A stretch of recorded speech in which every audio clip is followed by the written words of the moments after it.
Hey there, it's September 6, 2023, and this is my first video from Armada's farm here in Denmark. So when we first moved here over 14 years ago from a house in a suburban community by the beach, that was a big transition, and I planned on telling about it somewhere on the internet. But even though I wrote and I photographed and I even made videos, something always prevented me from putting it out there. So what has changed now? Well, I've closed the door behind me and I've opened a new one in front of me. And as a famous hobbit once said, you step onto the road, and if you don't keep your feet, there's no knowing where you might be swept off to. So now it seems like I'm up for this dangerous business. But actually, I do know the direction of the road. It just follows the path of the things I've always cared about here on the farm.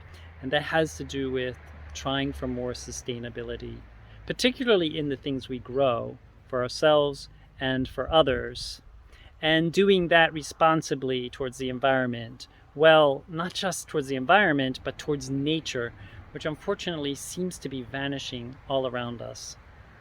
So, where I'm coming from is really just from all the things that I've been doing here on the farm all along. And where I'm headed to is more of that. Scaling up, learning new things, hopefully getting better at it, sometimes succeeding and sometimes failing, and now sharing about it. So there are two interrelated themes I'm thinking about focusing on.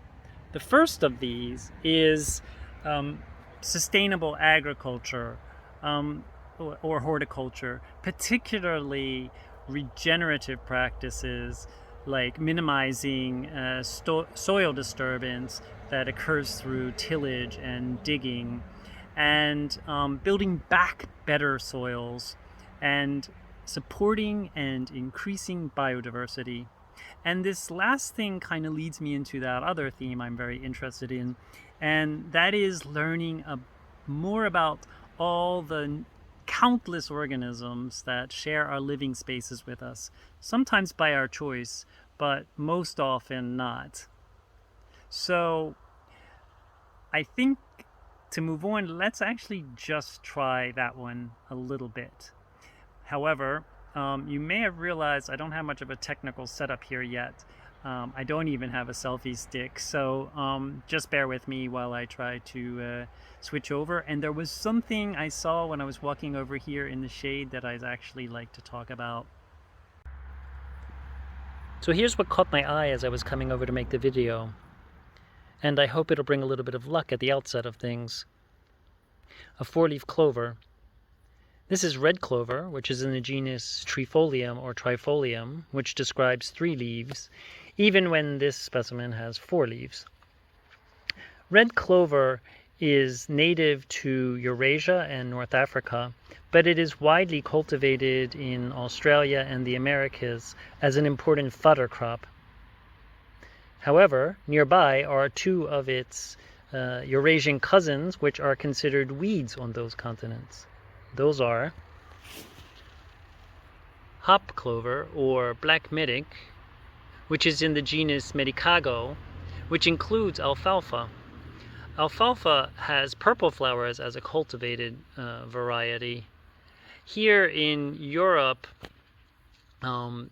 black medic or hop clover can be used as an important component in green manure. And then here we have white sweet clover or honey clover, which is in the genus Melilotus, which basically describes honey or sweetness. And this is a fantastic pioneer plant, one of the first plants to show up in disturbed dirt and around construction sites of roads and buildings. It also is a copious producer of nectar, which is an important food source for many bees.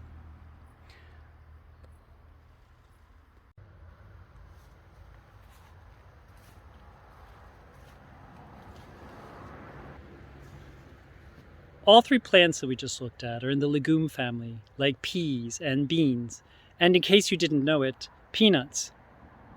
But now I'd like to come back to why you might consider giving clover a little more room in your growing spaces. And here I don't just mean red clover and white clover, which are native to Eurasia, even when they are naturalized on other continents. It's important to consider species that are native to where you are. For example, I believe there are 10 species native to the United States in the genus Trifolium, which I mentioned previously. Now, besides the obvious benefits to insects, clover can help improve soil because it fixes nitrogen, which is a topic I'll be coming back to again and again on this channel.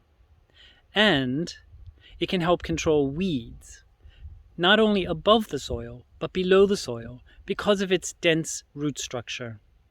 Both of these things make clover a good cover crop, which is a topic I will also be returning to quite often.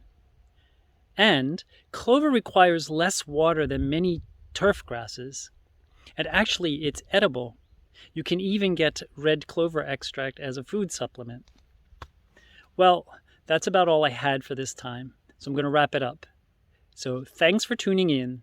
And by the way, if you have any feedback or suggestions for content or for format, please leave these in the comments. Bye for now.